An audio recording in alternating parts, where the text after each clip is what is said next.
दोस्तों, हमारे regular viewers जो हमारे दीपक भाई, उनका एक सिंपल सा सवाल था और सवाल बहुत ही क्लियर था कि ऐसे गिरते हुए मार्केट में और जहां पे नेगेटिव सेंटिमेंट है मार्केट का, कंप्लीटली मार्केट बेरिश है, गिरते जा रहा है, तो उस कंडीशन में हमारे पास कौन से म्यूचुअल फंड होने चाहिए, ऐसे कौन से म्यूचुअल फंड है जिससे हम इन्वेस्ट करके हमारा पोर्टफोलियो जो है वो ग्रीन रख सकते हैं, अच्छे रिटर्न्स पा सकते हैं। तो सवाल तो बहुत बढ़िया था कि हमने कहां पे इन्वेस्टमेंट करना चाहिए, कौन से म्यूचुअल फंड होने चाहिए। तो इसके लिए अभी हम अगर देखें तो 2024 में मार्केट बहुत गिरा है, क्रैश आया है मार्केट में और कंटिन्यूसली गिरते ही जा रहा है। तो इस कंडीशन में हमारे पास अच्छे फंड्स होने चाहिए जो कंटिन्यूसली अच्छा परफॉर्म करें। तो अगर डेटा की बात करें तो पिछले एक साल में 2024 में 80% लोगों ने एसआईपी स्टॉप कर दी है। तो दोस्तों, मेरा आप सभी को सबसे पहले ये रिकमेंडेशन है कि आप ऐसे गिरते हुए मार्केट में एसआईपी स्टॉप ना करें, आपकी एसआईपी कंटिन्यू रखें। और इसी बेसिस पे मैंने एक डेटा एनालिसिस किया है और जो मेरा प्रीवियसली 3 इयर्स का जो इन्वेस्टमेंट जर्नी है उसके बेसिस पे आपके लिए कुछ ऐसे 2 से 4 फंड निकाल के लाए कि आप उन म्यूचुअल फंड में अगर इन्वेस्टमेंट करते हो तो मार्केट कितना भी खराब हो, कितना भी गिरे, कितनी भी मार्केट की तबीयत खराब हो, लेकिन आपके म्यूचुअल फंड जो रहेंगे, ये सिलेक्टेड म्यूचुअल फंड जो रहेंगे, वो अच्छे रिटर्न्स देंगे और आपको एक अच्छा लॉन्ग टर्म के बाद अच्छा प्रॉफिट जनरेट करके देंगे। तो दोस्तों, स्क्रीन पे आप देख रहे होंगे सिंपल सा हमारा है म्यूचुअल फंड। मार्केट गिरने पे हमारे पास ऐसे 3 म्यूचुअल फंड मिलेंगे कि हम जिसमें इन्वेस्टमेंट करके हमारी जर्नी लॉन्ग टर्म के लिए अच्छे प्रॉफिट गेन कर सकते हैं। सेकंड है, क्या हम इन्वेस्टिंग प्लान हमारा होना चाहिए, कौन से म्यूचुअल फंड हम इन्वेस्टमेंट के लिए सिलेक्ट करने वाले, वो आगे हम डिटेल में वीडियो में देखने वाले। और दोस्तों, 80% पीपल ने अपनी एसआईपी जो है वो स्टॉप की है 2024 में। तो इस पूरे डेटा पे आज हम डिस्कस करने वाले। तो अभी तक वीडियो अच्छी लगी हो तो वीडियो को लाइक कर दीजिए और चैनल को जरूर सब्सक्राइब कर दीजिएगा। तो दोस्तों, आपके लिए 3 ऐसे बेहतरीन म्यूचुअल फंड हमने सिलेक्ट किए जिसने पिछले एक साल में अपने म्यूचुअल फंड इन्वेस्टर को माला माल किया है, बहुत ही अच्छा रिटर्न जनरेट किया है। अगर हम इसमें इन्वेस्टमेंट करते हैं तो हो सकता है अगले 5 साल, 10 साल या 15 साल में हमें भी बहुत बढ़िया रिटर्न देखने को मिल सकते हैं। तो आइए एक एक म्यूचुअल फंड के बारे में हम डिटेल में समझते हैं। जैसे कि पहला फंड है हमारा Motilal Oswal mid cap mutual fund.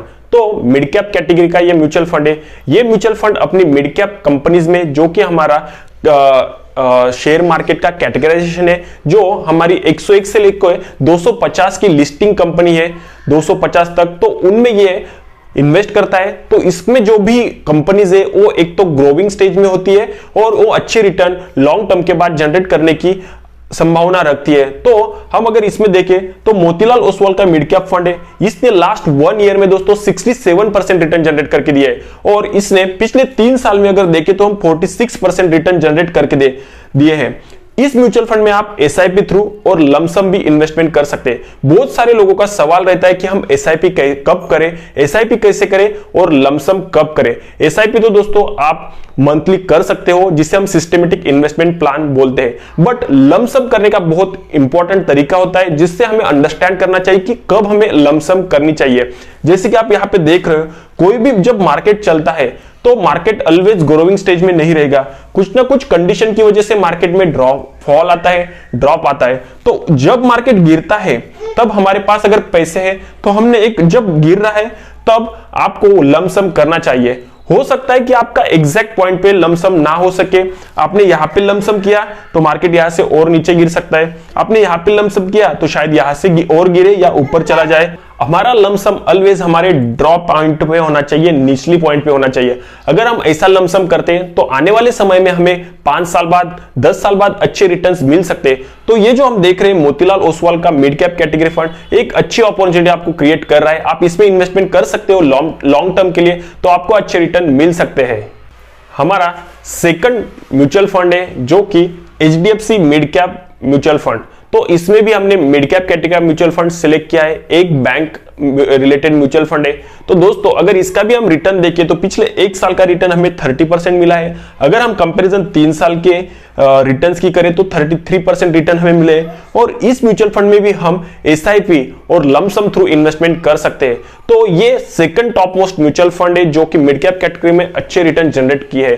तो हमने जो 2 म्यूचुअल फंड देखे, इस दोनों में अभी तक हमें 20% से ज्यादा रिटर्न देखने को मिले हैं। और ये मैंने जैसे आपको पहले भी कहा कि ये ग्रोइंग कैटेगरी के म्यूचुअल फंड है, यहाँ पे आपको अच्छे रिटर्न्स मिलने की चांसेस रहते हैं, बिकॉज सारी कंपनी अपने मिडिल स्टेज में होती है, यहाँ से अच्छा ग्रो करने के चांसेस उनके होते हैं। तो दोस्तों एक म्यूचुअल फंड की कैटेगरी, इसमें भी आप म्यूचुअल फंड में इन्वेस्टमेंट कर सकते हो। दोस्तों हमारा थर्ड कैटेगरी, तीसरा म्यूचुअल फंड है जो कि axis mid cap mutual fund. इसमें भी हम mid cap category mutual fund से लेके आए। अगर हम पिछले एक साल के रिटर्न्स की बात करें तो यहाँ पे हमें 25% रिटर्न देखने को मिल रहे हैं। अगर हम यहाँ पे 3 इयर्स की रिटर्न्स की बात करें तो यहाँ पे हमें 27% रिटर्न देखने को मिल रहे हैं। और इस म्यूचुअल फंड में भी हम एसआईपी थ्रू और लमसम थ्रू इन्वेस्टमेंट कर सकते हैं। तो जैसे कि आपने देखा, इसे कहते हैं पावर ऑफ कंपाउंडिंग। जो भी रिटर्न्स मिलेंगे आपको कंपाउंडिंग के साथ मिलेंगे, लॉन्ग टर्म के बाद रिटर्न मिलेंगे। दोस्तों कहीं पे भी हम देखते हैं कि हम 1 साल 2 साल के रिटर्न्स पे भरोसा रखते हैं, या 1 साल या 2 साल में हमें पैसा डबल होने के चांसेस चाहिए रहते हैं, या वो पैसा डबल होना चाहिए। अगर हम लॉन्ग टर्म के लिए इन्वेस्टमेंट रखते हैं 10 साल 15 साल तक, कंपाउंडिंग के साथ आपको 15%, मिनिमम 15% रिटर्न मिलने के चांसेस रहते हैं। सो मैंने रिकमेंडेशन किया है कि आप लोग आपके इन्वेस्टमेंट स्ट्रेटेजी को डिसाइड करते, आपकी रिस्क डिसाइड करके आप इन तीनों म्यूचुअल फंड में इन्वेस्टमेंट कर सकते हो अगले 5 साल, 10 साल या 20 साल के लिए। यहां पे हमने 3 म्यूचुअल फंड देखे और तीनों भी हमने मिड कैप कैटेगरी के म्यूचुअल फंड देखे। तो ऐसा नहीं है कि आपको स्मॉल कैप म्यूचुअल फंड में इन्वेस्टमेंट नहीं करना चाहिए। अगर आपका टाइम हॉरिजन लंबा है तो आप स्मॉल कैप कैटेगरी में भी इन्वेस्टमेंट कर सकते हो। बट आज का जो मार्केट का नेगेटिव सेंटीमेंट है, मार्केट जो गिर रहा है, उस बेसिस पे हमने ये म्यूचुअल फंड कैटेगरी सिलेक्ट की है। इन तीनों म्यूचुअल फंड को हमने सिलेक्ट किया है बिकॉज ये ऐसी कंडीशन को अच्छे तरीके से बर्दाश्त कर सकते हैं। बिकॉज आप अगर स्मॉल कैप कैटेगरी में इन्वेस्टमेंट करते हैं और मार्केट अगर गिरता है तो उस टाइम उस म्यूचुअल फंड में, उन स्मॉल कैप कैटेगरी के सारे म्यूचुअल फंड में बहुत बड़ा गिरावट हमें देखने को मिलता है। तो ऐसी ही हमें कैटेगरी होनी चाहिए जो कि गिरते हुए मार्केट में हमें संभाल पाए, और जब मार्केट ऊपर जा रहा है तो हमें अच्छे रिटर्न्स जनरेट करके दे। दोस्तों अब चलते हैं वीडियो के अगले टॉपिक पे। अगर आप लॉन्ग टर्म इन्वेस्टमेंट करते हैं या तो फिर आप शॉर्ट टर्म इन्वेस्टर है तो हमने क्या स्ट्रेटजी यूज करनी चाहिए। दोस्तों अगर आप शॉर्ट टर्म इन्वेस्टर है, शॉर्ट टर्म में इन्वेस्टमेंट करना चाहते हैं, 2 साल 3 साल का अगर आपका टाइम हॉरिजन है, तो आपने फ्लेक्सी कैप म्यूचुअल फंड में या mid cap category mutual fund में इन्वेस्टमेंट करनी चाहिए। यहां पे आपको नेगेटिव नहीं मिलेगा, कम नेगेटिव रिटर्न्स मिलेंगे, आपका पोर्टफोलियो नेगेटिव में जाने के चांसेस कम रहेंगे, बट आपको यहां पे अच्छे रिटर्न्स जनरेट करके मिलेंगे। और अगर आप इंडेक्स फंड के साथ जाते हो तो आपको नेगेटिव तो नहीं मिलेगा बट रिटर्न्स कम मिलेंगे। तो ये होगा शॉर्ट टर्म इन्वेस्टमेंट। अगर आपका हॉरिजन लॉन्ग टर्म इन्वेस्टमेंट है 5 साल, 10 साल, 15 साल, तो उसके लिए आप स्मॉल कैप म्यूचुअल फंड में इन्वेस्टमेंट कर सकते हो। यहां पे आपको अच्छे रिटर्न जनरेट होंगे। और अगर आप माइक्रो कैप 250 इंडेक्स फंड में इन्वेस्ट करते हो तो यहां पे भी आपको एक लंबे समय बाद अच्छे रिटर्न मिलेंगे। तो दोस्तों ये था हमारा पूरा डिटेल एनालिसिस कि गिरते हुए मार्केट में, नेगेटिव सेंटीमेंट मार्केट में हमें हमारे रिटर्न्स पॉजिटिव कैसे रखने, अच्छे रिटर्न्स फिर भी कैसे बनाए रखने। तो इसके लिए हमने सिलेक्ट किया है हमारा मिड कैप कैटेगरी के म्यूचुअल फंड। अगर आपको इसमें कोई भी कंफ्यूजन हो या वीडियो थोड़ी भी अच्छी लगी हो तो वीडियो को लाइक जरूर कर दीजिए और चैनल को सब्सक्राइब जरूर कर दीजिए। तो मिलते हैं एक और नई वीडियो में एक और इंटरेस्टिंग टॉपिक के साथ। तब तक के लिए अपना ख्याल रखना। Best of luck.